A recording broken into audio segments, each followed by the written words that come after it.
నమస్తే welcome to our channel. So Congress party వచ్చి తెలంగాణలో 365 డేస్ కంప్లీట్ చేసుకుంటోంది. సో రేవంత్ రెడ్డి పరిపాలన ఎలా ఉంది? 6 హామీలు ఇచ్చారు.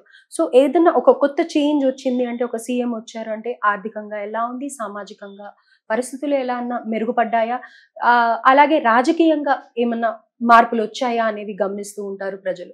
సో ఈ విధంగా అసలు పరిపాలన ఎలా ఉంది ఏంటి అనేది కనుక్కుందాం. ప్రస్తుతం మనతో పాటు మన స్టూడియోలో సీనియర్ జర్నలిస్ట్ డివి శ్రీనివాస్ గారు ఉన్నారు. నమస్తే సార్. నమస్తే సార్, సో రేవంత్ రెడ్డి గారి పరిపాలన ఎలా ఉంది అని అంటారు? 1 ఇయర్ రేవంత్ రెడ్డి ముఖ్యమంత్రిగా తెలంగాణ నీకు 6 గ్యారంటీలు మరి సక్సెస్గానే అమలు చేసినటువంటి పరిస్థితి. ఏది తను 100 రోజుల్లోనే 6 గ్యారంటీలు అమలు చేస్తానన్న దీంట్లో వరుసపెట్టి ఆయన చేసినటువంటి పనులు, మహిళలకు ఉచిత బస్సు ప్రయాణం, ఇవాళ మరి అది ప్రతి ఇంట్లో కూడా నెలకి ఒక 2500 1500 రూపాయలు సేవింగ్స్. వర్కింగ్ ఉమెన్కి అది చాలా ఎంతో గొప్ప అంశం అన్నమాట. ఇవాళ ఆర్టీసీలో ఉచిత బస్సు ప్రయాణం మరి సక్సెస్ కావటం, కానీ మహిళలు ఇవాళ కాంగ్రెస్ పార్టీకి ఒక ప్రధాన ఓట్ బ్యాంక్గా చేసినటువంటి స్కీమ్గా దాన్ని చూడాలి.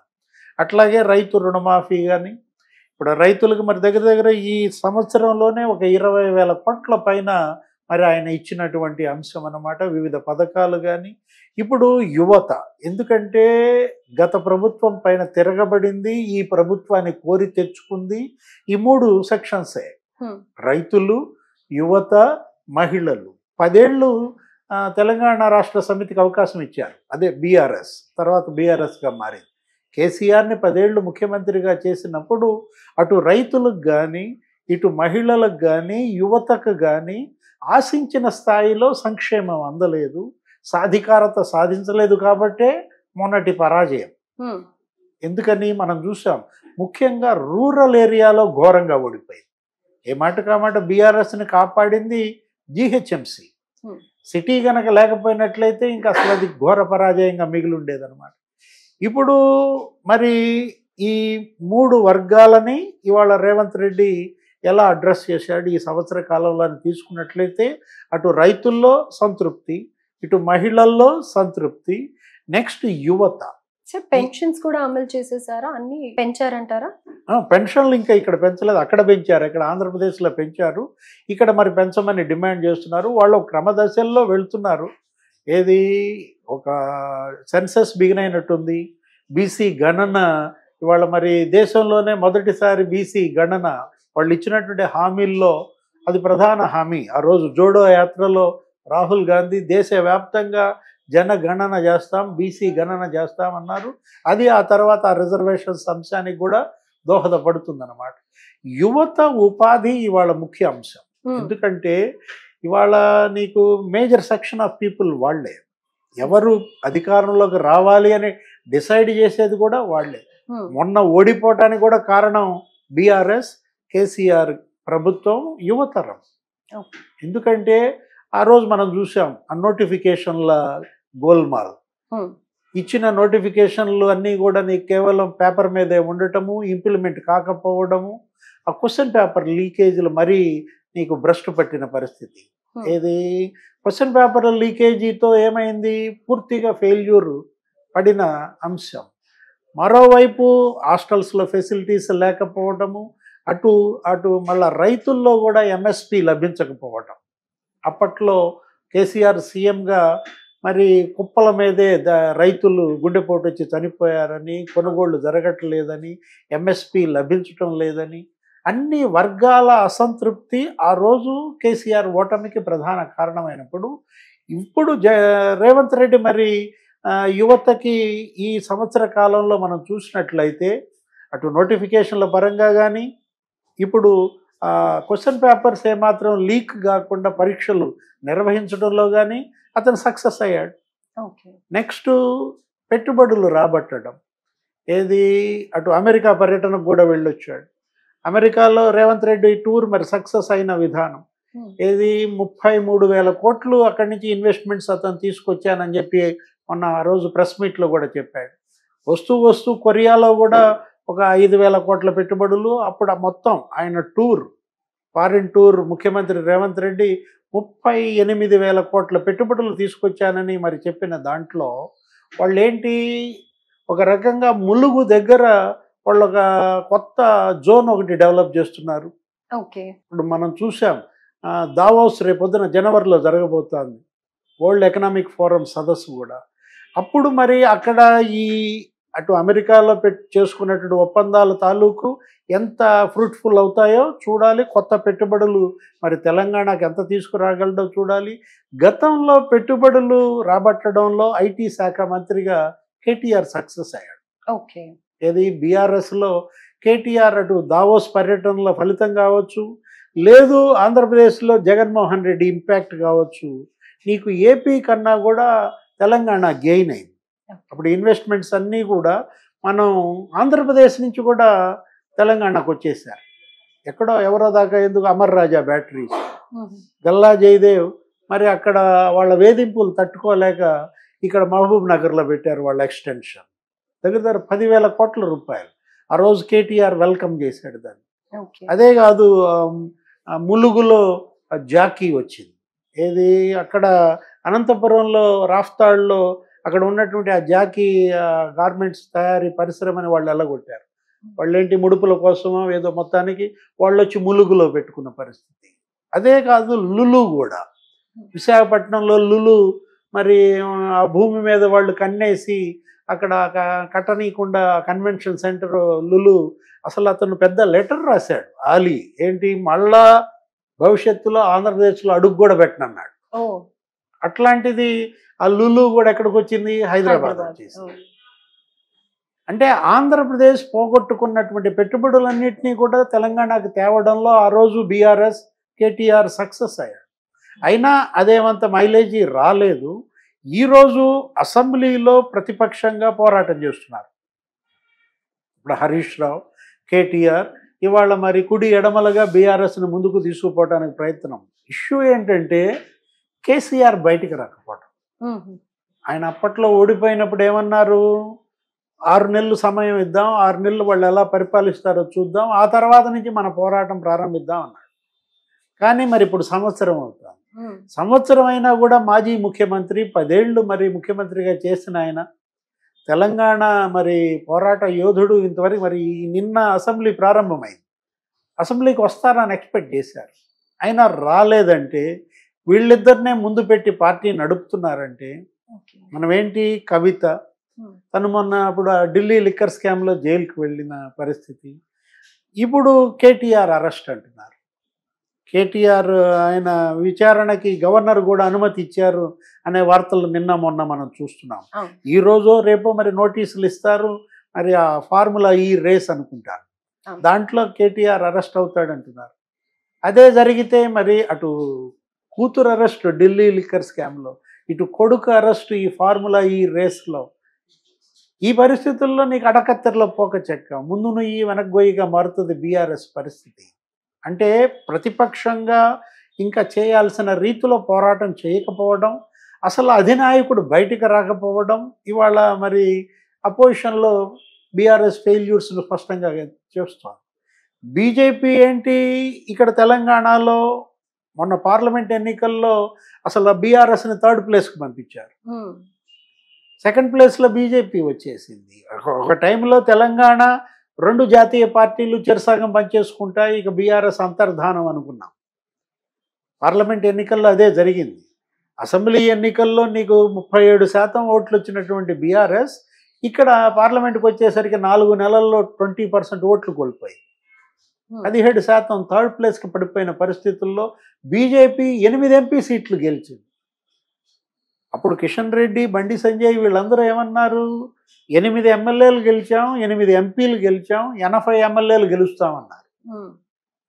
80 ఎమ్మెల్యేలు గెలిచే రీతిలో మరి ఈ సంవత్సర కాలంలో బీజేపీ పనిచేసిందా? ఇవాళ ఆ పరిస్థితి లేదు. ఇవాళ 2nd ప్లేస్లో బీఆర్ఎస్ఏ పోరాటం కనపడుతోంది, బీజేపీ 3rd ప్లేస్కి వెళ్ళిపోతుందన్న ముద్ర ప్రజల్లో పడుతున్న నేపథ్యంలో ఇప్పుడు ఇక్కడ పోటీ ఎవరు? అధికార పార్టీ కాంగ్రెస్కి కానీ, ముఖ్యమంత్రి రేవంత్ రెడ్డికి కానీ ధీటుగా ఎదుర్కోగలిగినాడు అపోజిషన్లో ఎవరున్నారు? అది వాళ్ళ ప్రశ్నార్థకం. ప్రజల్లో అటు బీఆర్ఎస్, కేసీఆర్ అసలు బయటికి రాకపోవటం, ఇటు పాపం సెకండ్ ప్లేస్ ఇచ్చినటువంటి బీజేపీ వెనకడుగు వేయటం, ఇది కలిసి వచ్చిన అంశం ఎవరికి? రేవంత్ రెడ్డికి. మీరు చెప్పిన దాంట్లో చాలా మటుకు పాజిటివ్స్ ఉన్నాయి, కానీ ప్రజల నుంచే అసలు ఈ ప్రభుత్వం బాలేదు, సీఎం బాలేడు అని చెప్పి చాలా నెగటివిటీ ఉంది. ముఖ్యంగా హైడ్రా విషయంలో ఎవరైతే ఆ పరిసర ప్రాంతాల్లో ఉంటారో వాళ్ళ ఇల్లులు కూలగొట్టడం కానీ, ఆయన తీసుకునే డెసిషన్స్ అన్నీ కూడా బిలో ఏమంటారు మిడిల్ క్లాస్ కానీ, ఆ పవర్టీ లైన్కి దగ్గర ఉండే వాళ్ళు కానీ చాలా ఇబ్బందులు పడుతున్నారు. సో మరి అలాంటి వాళ్ళని ఇబ్బంది పెట్టినప్పుడు డెఫినెట్గా ఫర్దర్గా వీళ్ళు కంటిన్యూ అవుతారన్న హోప్స్ అయితే ఉండవు కదా సార్. అంటే అదే మనం అనుకున్నది. ఏది మిశ్రమ స్పందన. ఇవాళ హైడ్రా, మొదట హైడ్రా సక్సెస్, హైడ్రాను హైకోర్టు కూడా ప్రశంసించింది. ఎప్పుడు కుబేరుల ఫామ్ హౌస్లు కొట్టినప్పుడు, సంపన్నులకు సంబంధించి చెరువులు ఆక్రమించిన వాటిని మరి మొత్తం అంత ఫామ్ హౌస్లు వరుసపెట్టి నీకు అటు పల్లంరాజు తమ్ముడిది పగలగొట్టారు, ఇటు నాగార్జున కన్వెన్షన్ ఏదో ఇది చేశారు. ఇలాంటి దీంట్లో ఒకటి ప్రజల్లో కూడా హీరో వర్షిప్ వచ్చింది. ఎప్పుడైతే మీరు అన్నది ఆ సరూర్ నగర్ దగ్గర, అన్నారం దగ్గర, లేకపోతే ఈ మూసీ పరివాహ ప్రాంతంలో కామన్ మ్యాన్ ఇప్పుడు ఎక్కడైతే నీకు పేదలు వీళ్ళ ఇళ్ళు కూలగొట్టడం జరిగిందో వెంటనే హైకోర్టు కూడా ఫైర్ అయింది. గతంలో అదే హైకోర్టు హైడ్రాని పొగిడినది, అలాంటిది హైకోర్టే మరి ఏ విధంగా హైడ్రాకి అక్షంతలు వేసిందో మనం చూసాం. ఏంటి అసలు నిన్న సాయంత్రం నోటీస్ ఇచ్చి వాళ్ళ మార్నింగ్ నువ్వు ఎలా కూలగొడతావని అడిగింది. ఇలాంటి పరిస్థితుల్లో వాళ్ళు టేకప్ చేసింది లక్ష్యం గొప్పదే కావచ్చు, దాని అమలు తీరు ఇవాళ ప్రజల్లో ప్రశ్నార్థకంగా మారుతున్నప్పుడు, విమర్శల పాత్రమైనప్పుడు సరి చేసుకోవాల్సిన అంశం ఉందన్నమాట.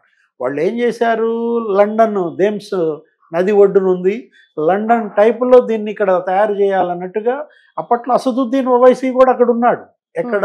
బ్రిటన్ పర్యటనలో రేవంత్ రెడ్డితో పాటు వాళ్ళు ఆ మూసీ పరివాహ ప్రాంతాన్ని ఏదో డెవలప్ చేయటం కోసం సుందరీకరణలో భాగంగా కొన్ని కూలగొడుతున్నామనో ఏదో అనుకుంటే, ప్రత్యామ్నాయం చూపించకుండా ఇళ్ళు కూల్చివేత ఇవాళ ఈ విమర్శలు. ముందు వాళ్ళను ఒప్పించాలా, వాళ్ళకి ప్రత్యామ్నాయం చూపించాలా, వాళ్ళకు అన్ని విధాల ప్రభుత్వపరమైనటువంటి ఆర్థిక సాయం అందించి వాళ్ళ కన్సెంట్తో మీరు కూల్చివేతలు చేపట్టాలే తప్ప ఇలాంటివన్నీ కూడా జరుగుతుంటాయి. ఇంకా సుదీర్ఘ కాలం ఉంది, ఇప్పటికి 5 సంవత్సరం మాత్రమే, మరో 4 ఏళ్ళు ఉంది. ఈ 4 ఏళ్లలో ఈ తప్పులు 4 ఏళ్ళు వీళ్ళు కొనసాగుతారా అన్న ప్రశ్న ప్రతి ఒక్కరిలో తలెత్తుతోంది. ఇబ్బంది ఏముంది? ఎందుకంటే వాళ్ళ పార్టీ హైకమాండ్ మరి పూర్తి ఫ్రీడమ్ ఇచ్చింది. నెక్స్ట్ అసలు ఒక ఎన్నడూ గతంలో చూడనిది గొప్ప ఐక్యత కనపడుతుంది. కాంగ్రెస్ పార్టీలో ఎప్పుడు ఐక్యత ఉండదు. కాంగ్రెస్ పార్టీలో కిస్సా కుర్సీకా, అంటే కుర్చీలాట నడుస్తుంది. ముఖ్యమంత్రి పదవి మాకు కావాలంటే మాకు కావాలని, ఎవరు సీఎం కుర్చీలో ఉంటే వాళ్ళని తోసేసి కూర్చోవాలని చూస్తారు. అట్లాంటిది వాళ్ళ రేవంత్ రెడ్డి పార్టీలో మరి అందరి ఏకాభిప్రాయం తెచ్చుకోగలిగాడు. ఇప్పుడు బట్టి విక్రమార్క డిప్యూటీ సీఎంగా, ఉత్తమ్ కుమార్ రెడ్డి, కోమటిరెడ్డి వెంకటరెడ్డి అందరూ కూడా ఒక ఉమ్మడి అజెండాతో వెళ్తున్నారు. అంటే ఇక్కడ పార్టీలు మారుతూ వచ్చిన రేవంత్ రెడ్డి తన గురువు బాటలోనే నడుస్తున్నాడు, గురువు చెప్పిన వాక్యాలే పాటిస్తున్నాడు అని అనేసి అంటున్నారు తప్ప, కాంగ్రెస్ పార్టీ తీర్థం పుచ్చుకున్నా కానీ ఇంకా అది అలవర్చుకోవట్లేదు, వంట పట్టించుకోవట్లేదు అని అనేసి పార్టీలో వాళ్ళే చెప్తున్నారు. దానికి మీరేమంటారు? అంటే కవిత కూడా అన్నది నిన్న అదే మాట, గురువుకు పట్టిన గతే పట్టుద్దనో ఏదో అన్నట్టున్నారు. ఇవాళ ఇక్కడ గురువు అంటే ఆ గురువు ఎవరికి గురువు కాదు. ఇప్పుడు రేవంత్ రెడ్డి గురువుగా భావించే చంద్రబాబే గురువు కేసీఆర్ కూడా. తెలంగాణ తెచ్చినటువంటి కేసీఆర్ కూడా మరి చంద్రబాబు క్యాబినెట్లో పనిచేశారు. ఆ రోజు వైస్రాయ్ ఇన్సిడెంట్లో ఎన్టీఆర్ని వ్యతిరేకించి ఇవాళ తెలుగుదేశం పార్టీని నిలబెట్టిన వాళ్ళల్లో, చంద్రబాబుని ముఖ్యమంత్రిని చేసిన వాళ్ళల్లో కేసీఆరే కదా ప్రధాన పాత్ర. కేసీఆర్ వచ్చింది ఆ పార్టీ నుంచే, రేవంత్ రెడ్డి వచ్చింది ఆ పార్టీ నుంచే. కాబట్టి రేవంత్ రెడ్డి మీదే తెలుగుదేశం ముద్ర ఎందుకు, కేసీఆర్ మీద ఎందుకు లేదు? ఇప్పుడు కేసీఆర్ మరి ఎన్టీఆర్ చంద్రబాబు ద్వారా ఎదిగిన నాయకుడే కదా. ఆయన మీద లేని గురు శిష్యుల ఇది ఇక్కడ ఎందుకు వస్తుంది? ఆ రోజు ప్రమాణ స్వీకారం అప్పుడు గతంలో కూడా రేవంత్ రెడ్డి ఏమన్నాడంటే అతను ముగ్గురిని అవపోసన పట్టాను అని చెప్పాడు. ఏది, నాలో చంద్రబాబు ఉన్నాడు, నాలో రాజశేఖర రెడ్డి ఉన్నాడు, నాలో కేసీఆర్ ఉన్నాడు అన్నాడు. అంటే మనం రేవంత్ రెడ్డిని ఎలా చూడాలి? ఒక్క చంద్రబాబుగా చూడకూడదు. రేవంత్ రెడ్డిలో ముగ్గురు ఉన్నారు. ఓకే. ఎవరు? రాజశేఖర రెడ్డి ఉన్నాడు, చంద్రబాబు ఉంటాడు, కేసీఆర్ కూడా ఉంటాడు.